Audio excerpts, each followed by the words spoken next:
Hello, and welcome to The Worst Things. Today's story is And the Gorillas Went Apeshit, written by P.F. McGrail and read by Arthur Cresswell. I got to watch the sloths snap and the gorillas fling shit, tasted the world's best frozen banana, and felt the excited bounce of $100,000 in my backpack all day long. No, you just can't beat a day at the Delaware State Zoo. But it's the nighttime that really gets my motor running. I tucked into a corner by the fennec foxes as the crowd started to flow lethargically toward the exit, convinced by their baser instincts of an obligation to cease activity with the setting sun.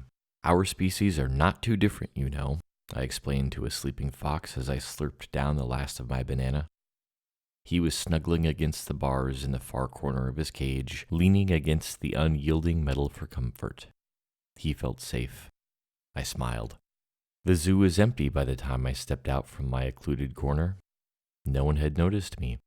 No one ever did. It is so easy to deceive people if you act like any given activity is your designated role. People don't like questioning order. I walked alone to the farthest corner of the zoo. Some of the animals stared at me as I passed, but most had already gone to sleep for the night. Upon reaching the empty polar bear cage, I opened it, walked inside, and disappeared through the smaller door in the rear. "Mr. Bennington," the doorman said gravely as he shook my hand. "It's so good to see you again. We have a new menu waiting for you. Right this way, please." I followed him, wordlessly, through the hidden passages that no one ever sees. It smelled of animal waste and human sweat, but tonight would be worth the unpleasantness. It always was. He seated me in a private room with just enough lighting to read my personalized menu before retreating silently to the corner. Crocodile, kangaroo, gorilla, elephant, rats, lion. I looked up at him in surprise. Rats? Yes, Mr. Bennington, our newest addition. One course consists of mini rats, as they are so much smaller than our usual fare, but it has proven to be a very popular choice amongst our clientele seeking a more exotic experience. I chuckled. Different strokes, I guess. I'll be skipping the rat tonight. I put the menu down and smiled broadly. Did you know that gorillas can learn human sign language? We're first cousins just a few million years removed. I shivered with excitement. I just can't get that thought out of my head. Definitely gorilla for me tonight. Excellent, Mr. Bennington. And the back menu? A giddy thrill shimmied down my spine as I turned the custom menu to the rear and looked at my options. 20 counts of spousal abuse. Manslaughter, driving while intoxicated. Forcible rape. Attempted planting of an explosive device on an airliner. Elder abuse resulting in negligent death. Sexual battery of a prepubescent minor and subsequent homicide. My breath caught in my throat. The last entry on the list. Ah, yes, the man responded with a hint of nervousness. That is a special acquisition that came in just this afternoon. I can tell you more about the particular details, but please note that specialty items are market price. I lifted my backpack into the air without looking up from the menu. I've seen it, and I must have it. Take what you need from here. The man took the pack and silently stepped aside.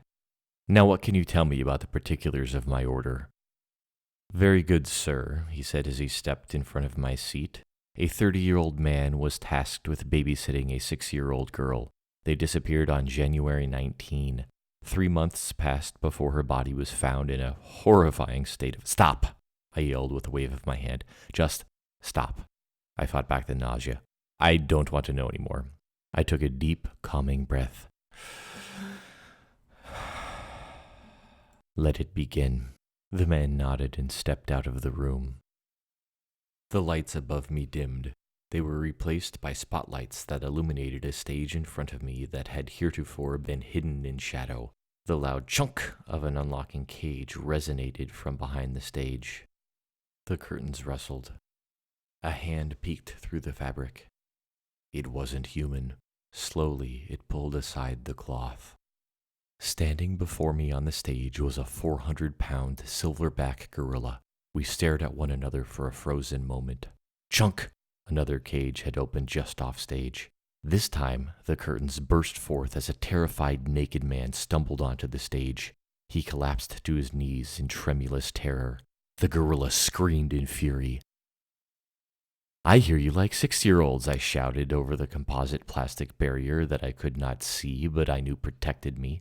The man snapped his head in my direction before involuntarily pissing all over the stage. "Well, you're in luck. Cappuccino here is also 6 years old, and he's just so excited to play with you."